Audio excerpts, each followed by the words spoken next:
సజ్జల గజ్జల ఆ సజ్జల మాట్లాడతాడు. జగన్మోహన్ రెడ్డి పైన గులకరాయి పడితే తెలుగు జాతి పైన పడినట్టంట. నా మీద రాళ్ల దాడి చేస్తే ఆ దాడి మాత్రం చేయొచ్చంట. ఏమమ్మా అర్థమైందా మీకు? ఈరోజు మీరు చూడండి, నేను కష్టాల్లో ఉన్నప్పుడు నన్ను జైల్లో పెట్టినప్పుడు మా కుటుంబం కూడా చాలా ఇబ్బంది పడ్డారు. ఓసారి బాధ కలుగుతుంది. ఇక్కడే ప్రతిభా భారతి గారు ఉన్నారు. ఆవిడ మొదటి నుంచి రాజకీయాల్లో ఉన్నారు. ఎప్పుడూ మా మిస్సెస్ అయితే, నా భార్య అయితే ఇంట్లో నుంచి బయట రాలేదు. ఎన్టీ రామారావు గారి బిడ్డగా ఉన్నా, ఆయన ముఖ్యమంత్రిగా 8 ఏళ్లున్నా, నేను 9 సంవత్సరాలు ముఖ్యమంత్రి చేసిన, మళ్ళా మొన్న 5 సంవత్సరాలు ముఖ్యమంత్రిగా ఉన్నా, ఏ రోజు బయట చెరగదు. అలాంటి వ్యక్తిని అసెంబ్లీలో పెట్టి ఇష్టానుసారంగా తిట్టారా లేదా అని అడుగుతున్నా. ఒక ఆడబిడ్డకి ఇచ్చే గౌరవం ఇదేనా అని అడుగుతున్నా. ఈరోజు నేను చేసిన విషయాలు చూసిన తర్వాత ఆవిడకి బాధ కలిగి ఒక కుటుంబ సభ్యురాలుగా ఈ రాష్ట్రం మీద ఒక బాధ్యతతో దగ్గర చూస్తే 6 నెలలు నిజం గెలవాలనే కార్యక్రమం కింద ఊరూరు తిరిగింది. నేను ఆ రోజు నాకు ఇబ్బంది వచ్చినప్పుడు 203 మంది ప్రాణాలు వదిలిపెట్టారు బెంగతో. చాలా బాధపడుతూ ఈ నాయకుడికి ఈ మారిగి జరిగిందని దగ్గర 80 దేశాల్లో నా కోసం పెద్ద ర్యాలీలు తీశారు. ఆ సమయంలో ఈవిడ కూడా 203 కుటుంబాలకు వెళ్ళి ఆర్థిక సహాయం చేసి, మీరు మా కుటుంబం కోసం త్యాగం చేశారు, మేము మీకు అండగా ఉంటామని ధైర్యాన్ని చెప్పింది. ఆర్థిక సహాయం చేసింది. ఆ పిల్లల్ని చదువు కావాలంటే ఎన్టీఆర్ మెమోరియల్ ట్రస్ట్లో చదివిస్తానని భరోసా ఇచ్చింది. అండగా ఉంటామని నా కుటుంబమే కాదు, మా కోసం త్యాగం చేసిన ప్రతి ఒక్క కుటుంబం మా కుటుంబమేనని రాష్ట్రం అంతా తిరిగి చెప్పగలిగింది. దగ్గర 25 పార్లమెంట్లో 95 అసెంబ్లీ నియోజకవర్గంలో ఎప్పుడు బయట రాని వ్యక్తి 9079 కిలోమీటర్లు తిరిగి నిజం గెలవాల కోసం చేసి, ఆవిడ రాష్ట్రమే ఒక కుటుంబం, నేను ఎప్పుడు రాజకీయాల్లోకి రాలేదు, అన్యాయం జరిగింది, ప్రజలకు చెప్పాలని రోడ్డు మీదకి వచ్చి చెప్పిన వ్యక్తి. మనస్ఫూర్తిగా నేను కూడా, ఎందుకంటే ఒక్కోసారి భారతదేశంలో ఉండే కుటుంబ వ్యవస్థ ఎంత పటిష్టమైందంటే, నేను జైల్లో ఉన్నప్పుడు వారానికి 2 రోజులు ములాఖత్ ఇచ్చింది, కుటుంబ సభ్యులకే ఇచ్చారు, నాకు ధైర్యాన్ని ఇచ్చారు, నిలబడ్డారు. అలాంటి మా కుటుంబ సభ్యులకు కూడా మీ అందరి తరపున ధన్యవాదాలు తెలియజేస్తున్నాం. మన కోసం, ఈ రాష్ట్రం కోసం పోరాడారు, అండగా ఉన్నారు. ఇప్పుడు నాకేం అవసరం లేదు, ఆ విషయం కూడా మీరు గుర్తుపెట్టుకోవాలి. 14 ఏళ్ళు ముఖ్యమంత్రిగా ఉన్నా, మళ్ళీ అయితే ముఖ్యమంత్రి అవునే కాదా? మా వాళ్ళు ఎక్కడ చూసినా ఆంధ్రప్రదేశ్కి మంచి డ్రైవర్ కింద నా ఫోటో వేసి ఏపీ డ్రైవర్ సిబిఎన్ అని ఎక్కడైనా వేస్తున్నారు. 14 ఏళ్ళు నడిపించాను ఈ రాష్ట్రాన్ని, సమైక్య ఆంధ్రప్రదేశ్ నడిపించాను, నవ్య ఆంధ్రప్రదేశ్ నడిపించాను. మళ్ళీ హామీ ఇస్తున్నా, నాకు ఏ ఆలోచన లేదు, నష్టపోయిన మిమ్మల్ని మళ్ళీ గట్టెక్కించి ఈ రాష్ట్రాన్ని బాగు చేయాలని ఏకైక కోరిక, ధ్యేయం, ఆశయం. నేను అందుకే ఈరోజు మేము ఎన్డీఏతో పొత్తు పెట్టుకున్నాం. ఇక్కడే పవన్ స్టార్ పవన్ కళ్యాణ్ గారు ఉన్నారు.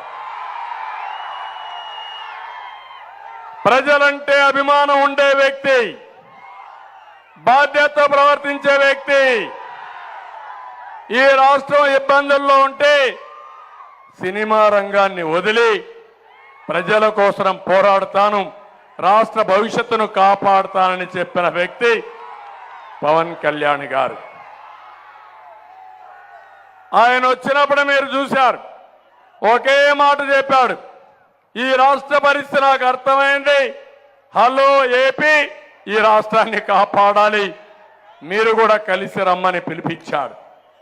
పిలిపించిన తర్వాత మీరు ఒక్కసారి చూస్తే ఆయన్ని ఎన్ని ఇబ్బందులు పెట్టారు, ఎన్ని విధాల అవమానం చేయాలో చేశారు, మానసికంగా ఇబ్బంది పెట్టారు, శారీరకంగా ఇబ్బందులు పెట్టారు.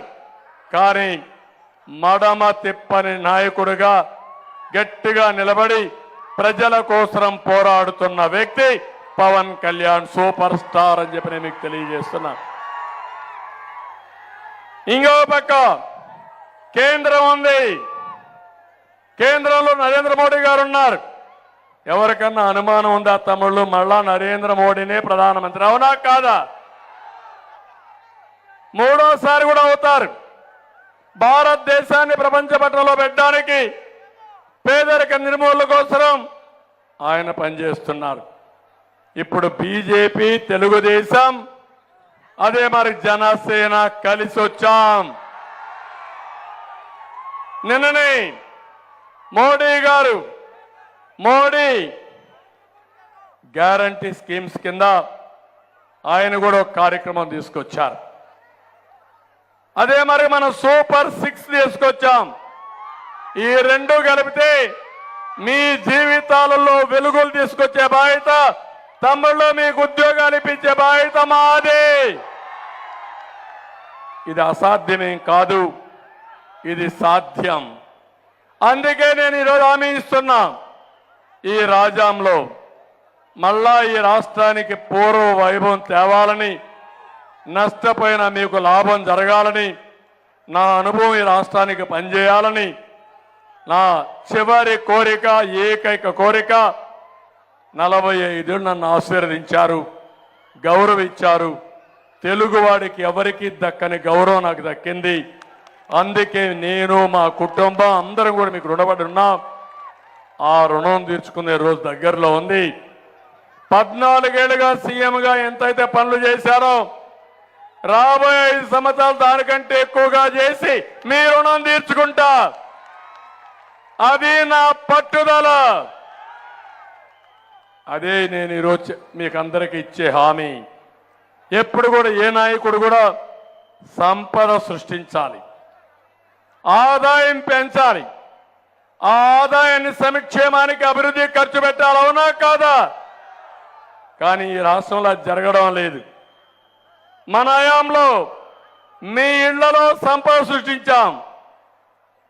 ఈరోజు జగన్ ఇంట్లో సంపద సృష్టించుకున్నాడు. మొత్తం మీరు చూడండి, దేశంలోనే నెంబర్ 1 సంపన్నుడు జగన్మోహన్ రెడ్డి.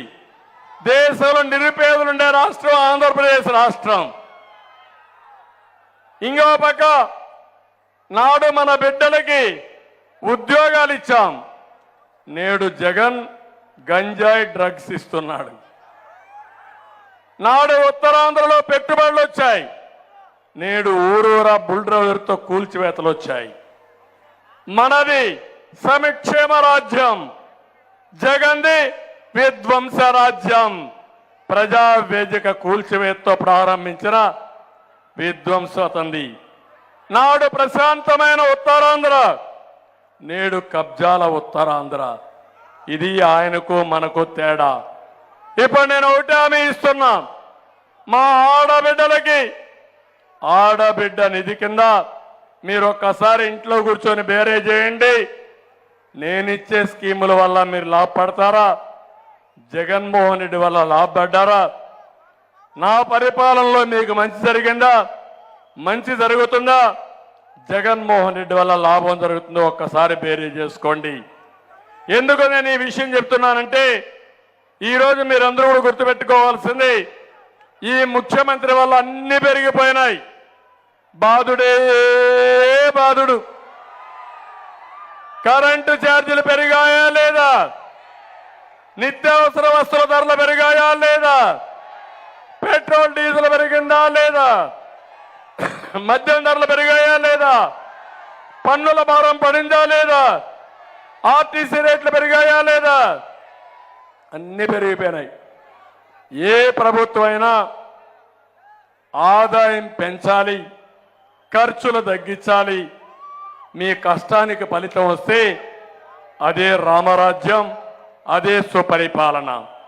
ఈ ప్రభుత్వంలో ఉల్టా అయింది. మీ ఆదాయం తగ్గిపోయింది, ఖర్చులు పెరిగిపోయినాయి, అప్పుల పాలైపోయారు, మీరు అప్పుల పాలయ్యారు, రాష్ట్రం కూడా అప్పుల పాలైపోయింది. ఎప్పుడు కూడా అప్పులు తెచ్చి బటన్ నొక్కితే ఒక రోజున మీ కురితాళ్ళు పడతాయి, డబ్బులు కట్టలేక, అంతే కదా.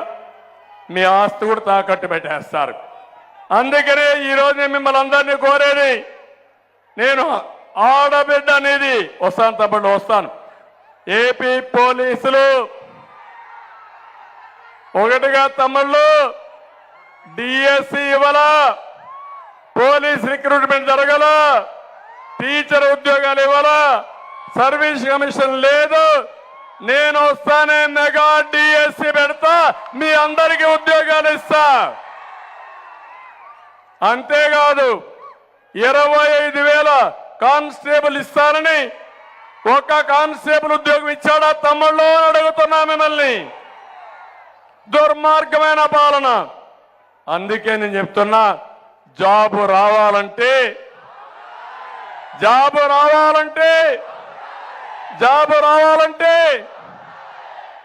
మళ్ళీ మీ ఉద్యోగాలు రావాలంటే పిల్లలు గుర్తుపెట్టుకోండి, ఫస్ట్ టైం ఓటర్స్, మొదట ఓటేసే పిల్లలు జాగ్రత్త. ఏమమ్మా జాగ్రత్త, నీ ఓటు కూటమికయ్యి, అప్పుడే ఉద్యోగం వస్తుంది, అప్పుడే నీ భవిష్యత్తు బాగుంటుంది. మళ్ళా ఫ్యాన్ కేస్తే ఊరేసుకోవాలి. ఆ ఫ్యాన్ ఏం చేస్తారో మనం ఊరేసుకోకూడదు. ఆ ఫ్యాన్ అయిపోయింది, ఆ ఫ్యాన్ పని తిరిగే పరిస్థితి లేదు. ఆ ఫ్యాన్ ని ముక్కలుగా విరగ్గొట్టి ఎక్కడేస్తారు? డస్ట్బిన్ లో వాడేయండి. ఆ తర్వాత మీరు సైకిల్ ఎక్కండి, జనసేన జెండా పట్టుకోండి, అక్కడి నుంచి కమలం పువ్వు కూడా సైకిల్ పైన పెట్టుకోండి, ముందుకెళ్ళండి. మేము నడిపిస్తాం, మీకు అండగా ఉంటామని మీకు తెలియజేస్తున్నా. తమలో పిల్లలందరికీ హామీ ఇస్తున్నాం, 5 ఏళ్లలో 20 లక్షల ఉద్యోగాలు ఇస్తాం. మీకు అన్ని రిక్రూట్మెంట్లు పెడతాం, పెట్టుబడులు వస్తాయి. భోగాపురం విమానాశ్రయం 1.5 సంవత్సరంలో పూర్తి చేస్తాం. ఇంకో పక్క 3,000 రూపాయలు నిరుద్యోగ భృతి ఇస్తాం. మా ఆడబిడ్డలకి ఏదైతే ఆడబిడ్డ అనేది ఒక్కొక్కరికి 1,500 రూపాయల చొప్పున ఇంట్లో ఎంతమంది ఉంటే అంతమందికి ఇస్తారు. తల్లికి వందనలు ఒక బిడ్డకు 15,000 రూపాయల చొప్పున ఎంతమంది పిల్లలుంటే అంతమందికి ఇస్తాం. గ్యాస్ అయితే వంట గ్యాస్ 3 సిలిండర్లు ఉచితంగా ఇస్తాం. ఆర్టీసీ బస్సుల్లో ఉచిత ప్రయాణ సౌకర్యం చేస్తాం. డాక్రా సంఘాలు నేనే పెట్టాను. ఇప్పుడు కేంద్రం కూడా నారీ శక్తి కింద ముందుకు వస్తున్నారు.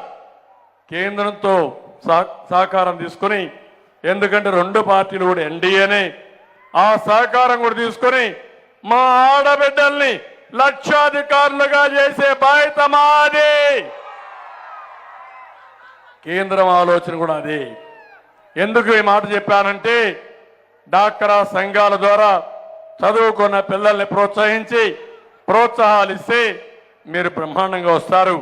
అది చేస్తాం. అన్నదాత గవర్నమెంట్ ఆఫ్ ఇండియా కూడా కిసాన్ అనే కార్యక్రమం ముందుకు వచ్చారు. ఇప్పుడే 6,000 రూపాయల సంవత్సరానికి ఇస్తున్నాడు. జగన్మోహన్ రెడ్డి ఇచ్చేది 7,500 ఇస్తానని చెప్పింది 12,500 చేసింది మోసం. అందుకే నేను హామీ ఇస్తున్నా, తెలుగుదేశం వస్తానే, ఎన్డీఏ ఇక్కడ వస్తానే 20,000 రూపాయలు అన్నదాత కింద ఇచ్చి మీ రుణం తీర్చుకుంటాను. రైతునే రాజుగా చేస్తాం. ఇంకొక పక్క ఈరోజు మీరు చూస్తే ప్రతి ఒక్క పేదవాడికి పింఛను వేస్తాం.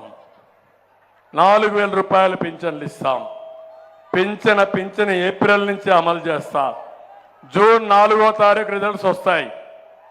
జూలై నెలలో 3 నెలల పింఛన్లు బకాయిలు ఇచ్చి 4,000 రూపాయల చొప్పునిచ్చే బాధ్యత మాది. ఇంటి దగ్గరనే ఇస్తాం, మొదటి తారీఖున ఇస్తాం. అందరికీ పింఛన్లు ఇచ్చే బాధ్యత, వెనుకబడిన వర్గాలకైతే 50 సంవత్సరాలకే పింఛన్ ఇచ్చే బాధ్యత మేము తీసుకుంటామని మీ అందరికీ హామీ ఇస్తున్నా. గవర్నమెంట్ ఆఫ్ ఇండియా కూడా గరీబ్ కింద ఒక కార్యక్రమం తీసుకొచ్చారు. పేదవాళ్ళని ఆదుకోవడానికి ఇప్పుడిచ్చే బియ్యం, ఉచిత బియ్యం కంటిన్యూ చేస్తున్నారు. ఇంకా చాలా కార్యక్రమాలు చేస్తున్నారు. నేను అందుకనే P4 పాలసీ కూడా తీసుకొచ్చా. నా జీవితం ఈ పేదవాళ్ళకు అంకితం. పేదరికం నుంచి పైకి తేవడమే నా ధ్యేయం. ఏ పని చేసినా ఈ పేదవాళ్ళ కోసమే చేస్తాను.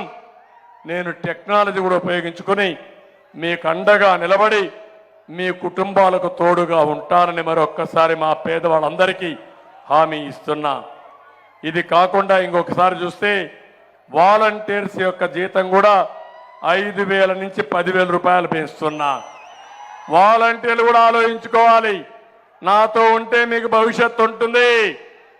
వైఎస్ఆర్ కాంగ్రెస్ పార్టీలో ఉంటే వాళ్ళకి సహకరిస్తే మీరు ఊడిగం చేయాల్సి వస్తుంది. మీకు స్వేచ్ఛ కావాలి. చదువుకున్న పిల్లలు ఉన్నారు. 10,000 ఇవ్వడమే కాదు, ఒక్కొక్కరిని లక్షల రూపాయలు సంపాదించే మార్గం కూడా నేను చూపిస్తాను. స్కిల్ డెవలప్మెంట్ చేస్తారని వారందరికీ హామీ ఇస్తున్నా. ఇక్కడ ఒక ఆయన ఎమ్మెల్యే ఉండేవారు నిన్నటి వరకు, ఇప్పుడు ట్రాన్స్ఫర్ అయ్యి వెళ్ళిపోయాడు ఎంఆర్ఓ కింద. మీరు చూసారా తమిళలో ఎమ్మెల్యేలు కూడా ట్రాన్స్ఫర్ చేసేస్తున్నారు. అంటే ఈ ఊర్లో మీరు ఎవరు ఓటేయరు, ఇంకో ఊరికి పోతే మోసం చేయొచ్చు. అదే జగన్ రెడ్డి. అందుకే చెప్పా, జగన్ రెడ్డి మోసగాడు. చెప్పేటి అన్ని అబద్ధాలే, చేసేంతా మోసాలే. నిన్న గులకరాయి డ్రామా ఏంటమ్మా? ఏ రాయి అది? పెద్ద రాయా? నా మీద వేశారు. విశాఖపట్నంలో ఇంత రాయి వేశారు, కిందన పడింది. అది కనపడొస్తా ఉంది. ఈయన మీద ఎవరో గులకరాయి వేశారంట, అది వచ్చి తగిలిందంట. ఎక్కడా కనపడలేదు. అంటే ఒకప్పుడు కట్టుకథ మాట్లాడేవాళ్ళు కొంతమంది వచ్చేవాళ్ళు మన ఊరికి. మనల్ని మణికట్టేది అనేవాళ్ళు. జ్ఞాపకాలు ఉన్నాయి పాత రోజుల్లో. అద్దో గుడ్డు అనేవాళ్ళు, అద్దో పొదిగింది అనేవాళ్ళు, అప్పుడే లేచిపోతా ఉందనేవాళ్ళు. మనం చూస్తా అన్నీ అయిపోతాయి. అవునా కాదా? అలాంటి కనుకట్టు కట్టే వ్యక్తి జగన్మోహన్ రెడ్డి డ్రామాలు ఆడుతున్నాడు నాతో. కరెంట్ ఆఫ్ అయిపోయిందంట, నేనే ఆఫ్ చేశానంట పోయి. నేను కరెంట్ ఆఫ్ చేసి అంటే గవర్నమెంట్ నాదా?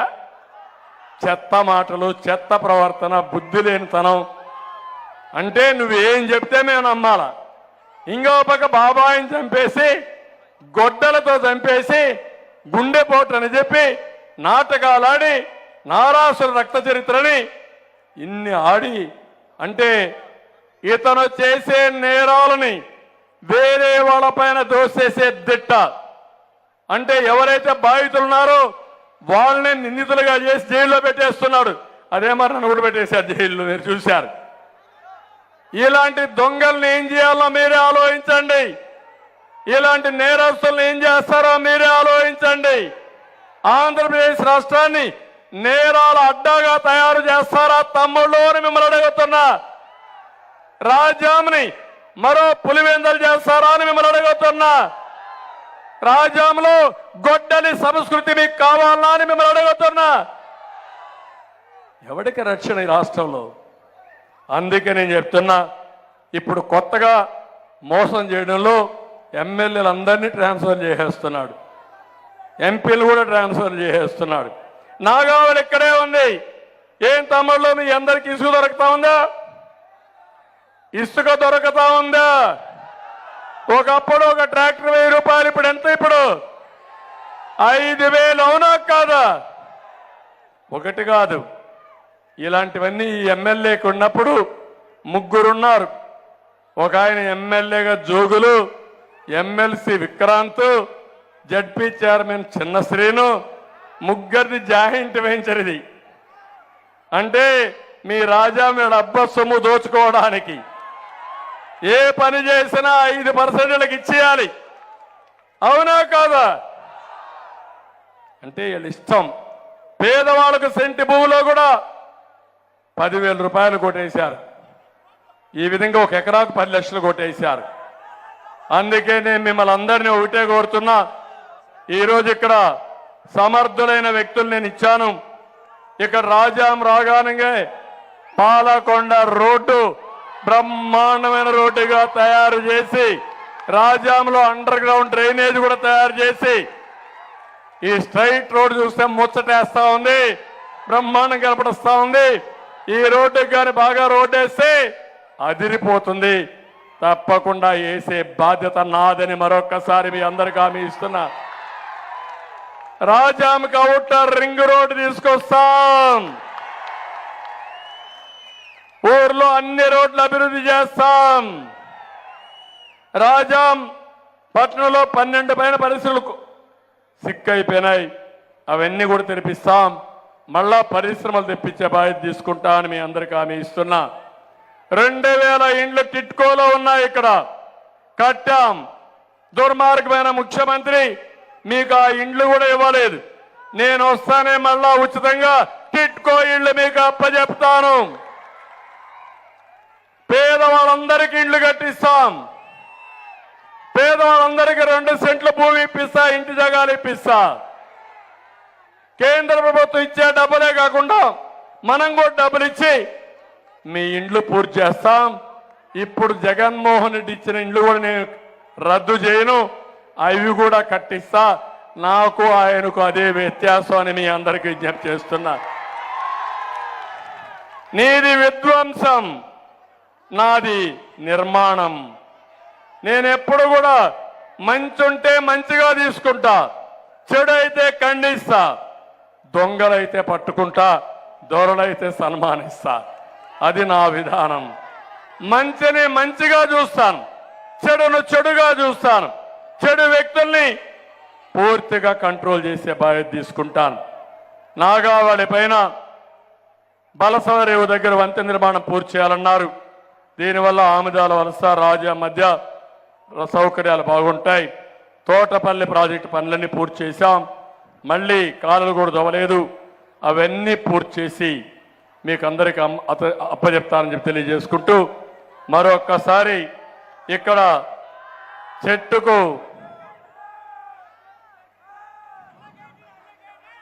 ఒకటే చెప్తున్నా, మీకు అన్నా క్యాంటీన్ పోయింది, విదేశ విద్య పోయింది, పీజీ స్కాలర్షిప్లు పోయినాయి.